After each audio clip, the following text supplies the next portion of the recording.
Sizga shu holat tanishmi? Hech o'zingiz xohlaganday ustozni topa olmaysiz. Bunisiga borasiz, darsi yaxshi o'tmaydi. Bunisiga borasiz, zo'r o'tadi, uyga vazifasini tekshirmaydi. Bunisiga borasiz, yosh, yo'q ustoz. Qanaqa taylanaman endi, kim menga bilim beradi deb o'tirasiz. Lekin sizga men strechniy savolni beraman. Mana shu yaxshi ustozga loyiq bo'lish uchun siz o'zingiz birinchi o'rinda yaxshi o'quvchi bo'la oldingizmi? Bir shu savolni o'zingizga berib ko'ring. Hech kim sizda tepangizda turmasangiz ham o'zingiz alohida kitobni ochib bir o'qidingizmi? Alohida biror bir bilmagan mavzungiz bo'lsa, menga hozir ustozim bilim berar ekan deb o'tirmasdan borib shuni internetni o'zida izlanib ko'rdingizmi? Bunga sizga ustoz kerak emas, bor naryoqda tayyor.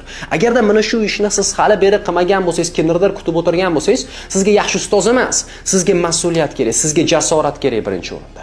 Siz qo'rqoq studentsiz. Siz duxingiz yo'q oddiy qilib aytganda riskni olishga. Sizga lish va ideal ustoz bo'tda kelsa-da, hamma qiladigan ishingizni bo'tda soatigacha yozib bersa-da, o'zingizdan riskni olib tashlasangiz-da va keyinchalik hamma natija ustozingizga bog'liq bo'lib qolsa, zo'r natija bo'lsa ustoz rahmat, yomon natija bo'lsa ustoz siz aybdorsiz deysiz.